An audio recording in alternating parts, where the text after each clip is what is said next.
So what other process could possibly enable a nuclear reaction to occur? You have to have wave function overlap, and tunneling is certainly one way of getting it.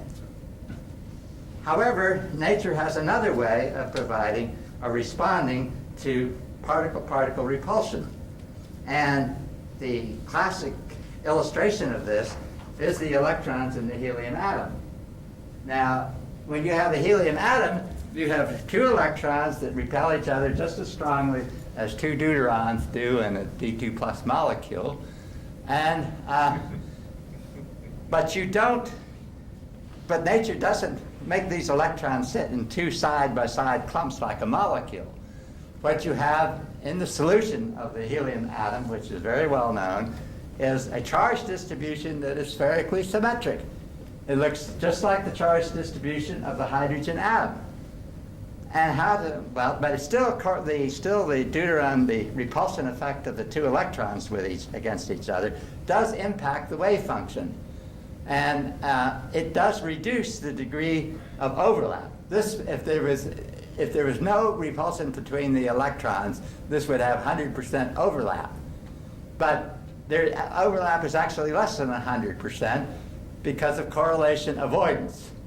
And speaking in a classical sense, you could say where one electron is, the other electron mostly isn't. Now that's not a quantum mechanical statement, because after all, this is a stationary state, time-independent state. There is no question of saying when, because this is a steady state situation. But what we really mean is if you have two electrons, you have to have a two-electron wave function. And when you have a two-electron or a two-particle wave function, in quantum mechanics, you can express it as a product of single-particle wave functions. The point is, however, if you're going to treat interaction cases, and also when you apply exchange, you can write this product of wave functions as a product of two wave functions satisfying the exchange condition, and formally in the form of what are called center of mass separation coordinates. But actually, the way this really should be interpreted is this is a spherical symmetric solution which gives you the radial distribution of charge, and this is a factor that varies in terms of some dimension in parameter space, an internal dimension to the two-electron system. So this behavior in parameter space modulates this behavior here. And at the conditions where the separation of the two particles is zero, this takes on its smallest value. But the smallest value is not very small.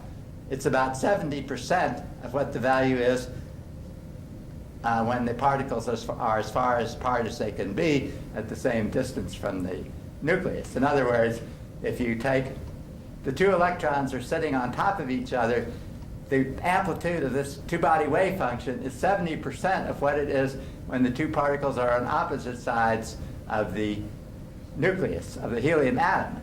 So you would say that this two-particle wave function gives you 70% electron overlap. And if these two electrons had the nuclear properties of deuterons, they would fuse. But the main thing I want to emphasize is that this is the second way, correlation avoidance is the second way in which nature takes into account the Coulomb repulsion. And which method it takes advantage of depends upon what system minimizes the total system energy. In the electrons in the helium atom, this response minimizes the energy much more than when the two electrons are side by side. So that's the kind of physics that we have to employ if we are going to get both actually any kind of overlap without tunneling. And it also does give us a response which provides for a different form of de-excitation of the nuclear state. Now, okay, so this sort of repeats that. Normally, nature accounts for the response to the repulsion by giving you a side-by-side arrangement of the deuterons, for example, just like you have in a D2 molecule. But sometimes nature responds to the Coulomb repulsion between charged particles by allowing the particles to sit on each other, but by reducing the impact of Coulomb repulsion by this correlation avoidance. And the choice which nature makes is determined by system energy minimization. So that's really pretty classical Schrödinger type way of looking at things. Now we're dealing in cold fusion with the metal hydrogen system, and that's a totally different world. And one of the main aspects of which it's different, and the one that we direct our attention to at the moment, is that we have these heavy metal ions in a very well-ordered lattice, and they impose their periodicity on the conduction electrons of the metal, and in principle, we believe that they can also impose their periodicity on deuterons. In fact, there's experimental evidence of this for surface states. Okay, so we call these periodic states where the electron's charge is distributed maybe even over a billion unit cells, and where their amplitude, the amplitude of the wave function looks like a standing wave with a minimum at the saddle points between unit cells. This is basically what's called a block function. And we would have no real conductivity in a metal if the electrons didn't occupy this kind of didn't have this kind of a wave function. But the point I really want to make here is in this form, with the electrons, only maybe 1/billionth of the charge of the electron is in each of these unit cells, and every one of these unit cells is equivalent in the standard treatment of the problem. Now, the ion band state theory is based upon the idea that you can get deuterons to behave like electrons, just a few deuterons, and in a much smaller region, like a 30 by 30 by 30 crystallite, unit cell crystallite.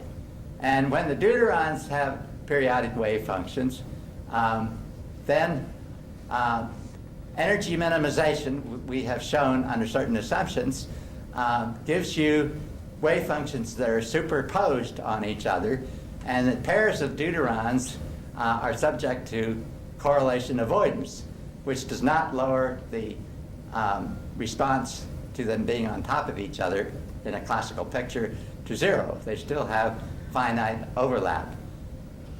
And our calculations show that this is the preferred condition if the unit cells in the crystal are less than 10,000 unit cells. And the important point, which I do not have time to go on in this talk, is that the helium-4, which is formed also in a block function configuration, has a different way of losing its energy. It loses it by multiple electron scatterings rather than by emission of nuclear particles. And the reason that this is possible is that the nuclear change from 2 deuterons to 2 heliums affects the shape of the wave function in each unit cell. So that changes the electrostatic field which the electrons see in the metal.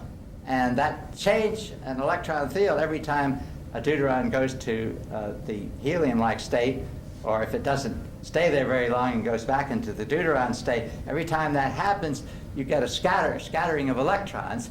But once even a single scattering occurs, conservation of energy prevents you to go permanently back to the original state, and all the energy is dissipated by a sequence of electron scattering events. And this process is intrinsically radiationless.